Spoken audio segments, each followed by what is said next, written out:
नमस्कार। India debate में आप सबका स्वागत है। मैं हूं आशुतोष पाठक।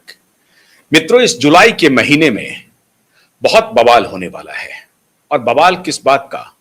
एक तो पार्लियामेंट सत्र अभी शुरू होने वाला है 21 जुलाई से, लेकिन उसके पहले एक विस्फोटक खुलासा हुआ है। और विस्फोटक खुलासा और किसी ने नहीं, वही व्यक्ति जो लगातार इस पर प्रकाश डालते रहे हैं, लेकिन एक बार फिर से उन्होंने कुछ ऐसी बात बताई है जिसे देश को जानने का पूरा अधिकार भी है। और देश जाने जैसे जैसे जान रहा है तो एक उबाल सा आ रहा है, गुस्से का प्रकटीकरण हर तरफ दिखाई पड़ रहा है।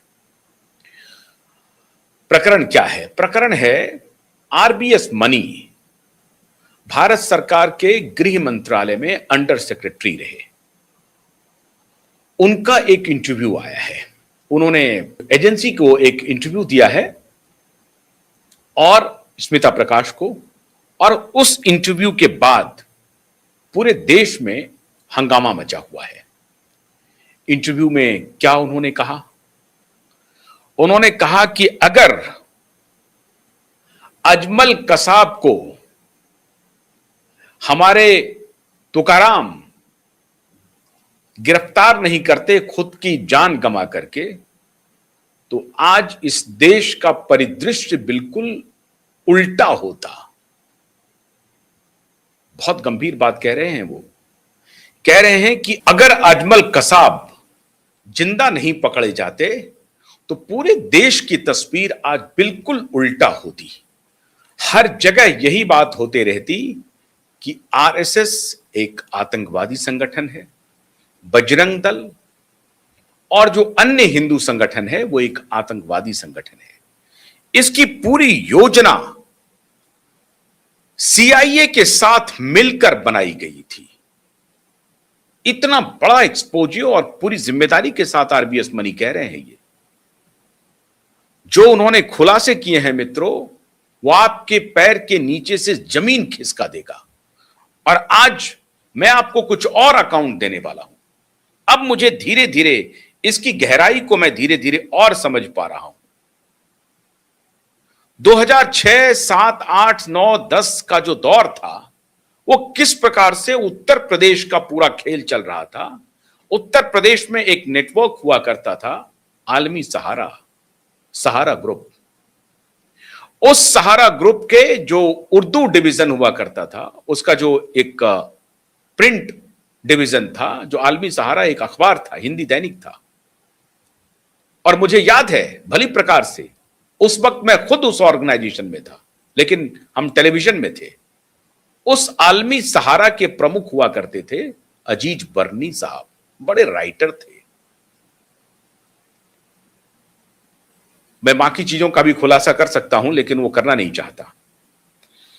तो अजीज बर्नी साहब से एक किताब लिखवाई गई।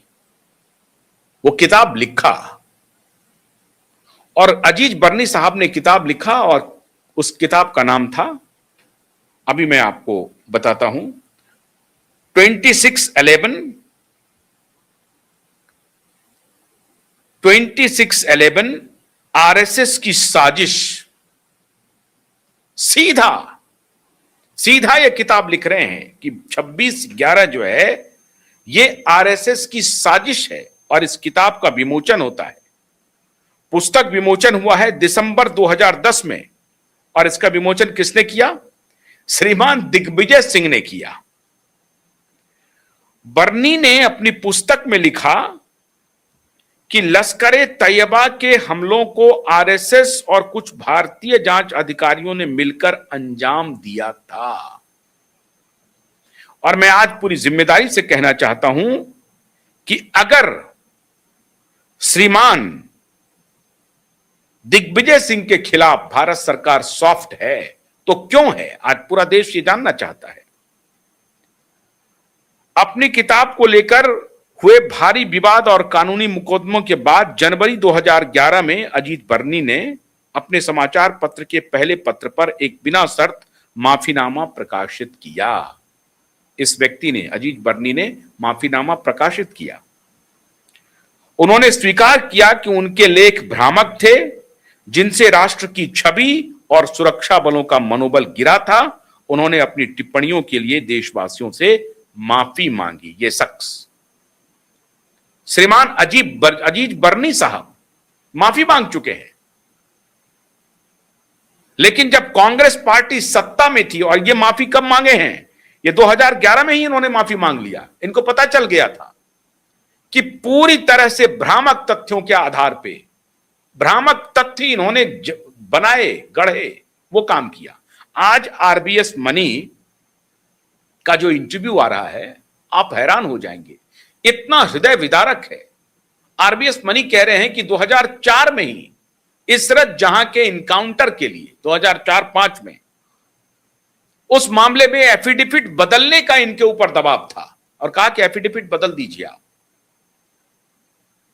हैरान हो जाएंगे आप मित्रों, इस तरह का कुकृत्य कांग्रेस पार्टी, सोनिया की सरकार करती रही, और आज पूरे डंके की चोट पे पूरी मजबूती के साथ कहना पड़ेगा कि सोनिया की सरकार इस तरह का षड्यंत्र करती रही। अपने विभाग में सरकारी अधिकारी को के ऊपर दबाव बनाता रहा कि आप ये एफिडेविट बदल दीजिए, जैसा सरकार कह रही है वैसा एफिडेविट डालिए, ताकि जो प्रेजेंट डिस्पेंसेशन है, ताकि अमित शाह को, नरेंद्र मोदी को उसमें फंसाया जा सके, उसमें इंप्लीकेट किया जा सके, उसमें जेल भेजा जा सके। गलत आरोप लगा करके, फैब्रिकेटेड न्यूज बना करके अमित शाह को जेल भेजा गया।